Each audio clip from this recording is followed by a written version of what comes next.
UEFA Nations league ফুটবলের সেমিফাইনালে বিদায় জার্মানি এবং ফ্রান্সের। ফাইনালে পরস্পর মুখোমুখি স্পেন এবং পর্তুগাল। ফুটবল জ্বরে ভুগছে গোটা ফুটবল দুনিয়া। ৫৫টি দলকে নিয়ে শুরু হয়েছিল এবারকার ওয়েফা নেশনস লিগ। বিভিন্ন ধাপ অতিক্রম করে অবশেষে সেমিফাইনালে পৌঁছে বিশ্ব ফুটবলের 4 শক্তিশালী দেশ জার্মানি, পর্তুগাল, ফ্রান্স ও স্পেন।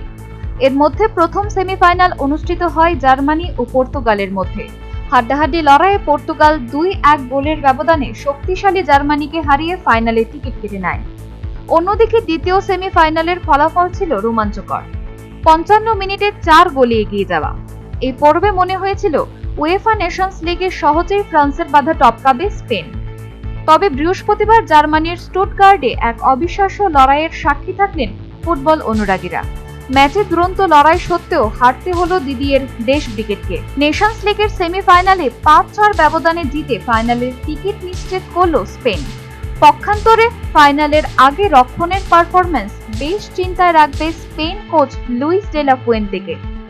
জোড়া গোলে স্পেনিশ আর্মাডার জয়ের নায়ক লামিনে ইয়ামাল। এছাড়া বিজয়ী দলের হয়ে স্কোরশিটের নাম তোলেন নিকো উইলিয়ামস, মিকেল মেরিনো ও পেড্রি। ফ্রান্সের হয়ে গোল করেন যথাক্রমে কিলিয়ান এমবাপে, রায়ান চেরকি ও রান্ডান কোলুমুয়ানি। অপর গোলটি ডানি ডিভিয়ানের আত্মঘাতী। প্রসঙ্গত উল্লেখ্য, লুইস ডে লা ফুয়েন্তের প্রশিক্ষণে স্বপ্নের ফর্মে রয়েছে স্পেন।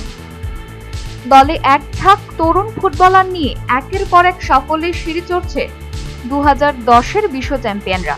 ফুয়েন্তের প্রশিক্ষণে 2023-এর নেশনস লিগ ঘরে তোলে তারা। পরের বছর জেতে ইউরো কাপ। এবার নেশনস লিগে অন্যতম ফেভারিট তারা। তবে ফাইনালে কম যাবে না বিশ্ব ফুটবলের নামকরা দেশ পর্তুগালও। দলে রয়েছে বিশ্বের অন্যতম স্ট্রাইকার রোনাল্ডো। এছাড়াও মিডফিল্ড ও রক্ষণে পর্তুগালের একাধিক বিশ্ববন্দিত ফুটবলার রয়েছে। ফুটবল বিশেষজ্ঞদের মতে রবিবার মাঝরাতে ওয়েফা নেশনস লিগ ফাইনালে স্পেন ও পর্তুগালের মধ্যে হবে হাড্ডাহাড্ডি লড়াই। একদিকে অভিজ্ঞ রোনাল্ডো আর অন্যদিকে নিউ জেনারেশন ইয়ামাল। আর এই ফাইনালের জন্য ফুটবল জ্বরে কাঁপছে গোটা ফুটবল দুনিয়া। Bureau report, news vanguard.